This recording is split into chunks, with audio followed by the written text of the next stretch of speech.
Hey, Mr. Pagan Male. This is Blue Fire Witch, and I saw your video, and I understand a little bit about what your situation is going through when you're dealing with trying to represent your religion to a bunch of people who are in your office who are obviously probably pretty new to the whole pagan thing, and you don't want them to think that you're like this other person.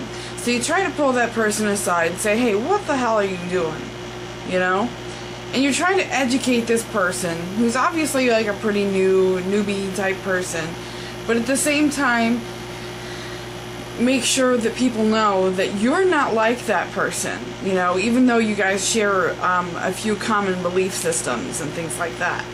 It's a really tough situation. What this person is basically doing is what I call spiritual character assassination.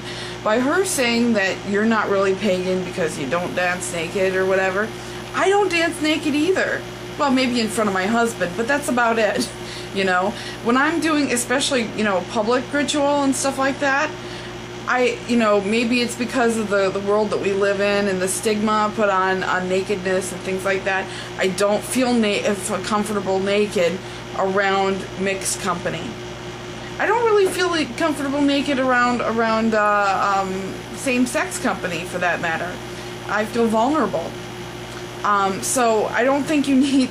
I mean, it's obvious that this person needs a head check, and she's one of those, you know, fantasy-driven, you know, fluff bunny pagans, and she's a little bit of a one-upper as well. That video that I made, I don't know if you saw that one, talking about people who brag about their magical feats and things like that.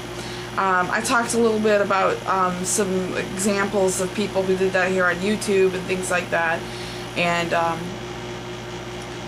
it's an unfortunate situation, and because you're at work, it becomes an even more prickly situation. What I would suggest is I would ask her not to talk about her religion at work if she can't refrain from bringing you into the conversation, number one. Number two, misrepresenting your faith.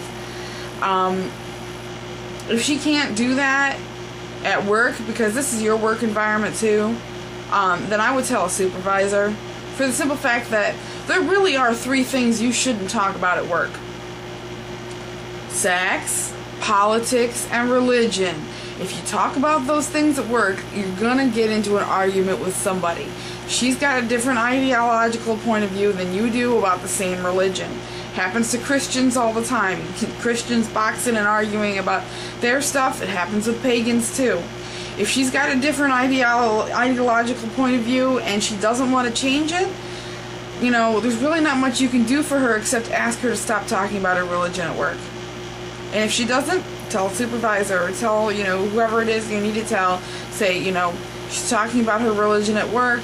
It really offends me because, you know, she's, you know, preaching this point of view, and she's talked about me and her religion and things like that, and I really don't appreciate it, and it makes me feel uncomfortable.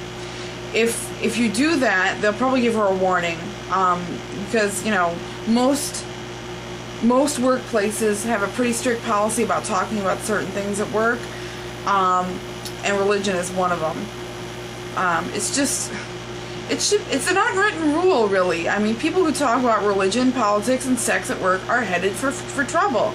You're going to get in an argument every single time with somebody, because nobody feels the same way about two subjects. So I'm not ranting at you or anything like that. I just, you know, this girl seems like she's pretty, you know, misguided, but at the same time she's willfully misguided.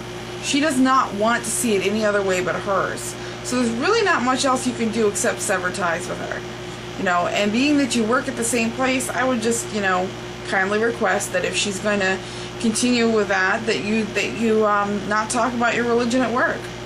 That's really the best advice I can give to you about it, because you can't win them all. There are going to be people out there, you know, that are always going to be delusional about how they view their magical workings and things like that, especially in the pagan community.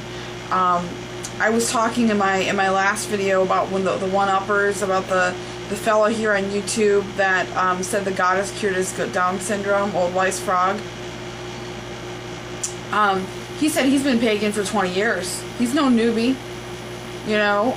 Supposedly, you know, this is YouTube, so everybody could lie. I don't know if he's lying or not, but he's definitely lying about the goddess curing his Down syndrome, because, you know, everybody who's been a pagan and has got a brain knows that, you know, magic does not break the laws of nature. Like you said, you made a really good point about walking the path.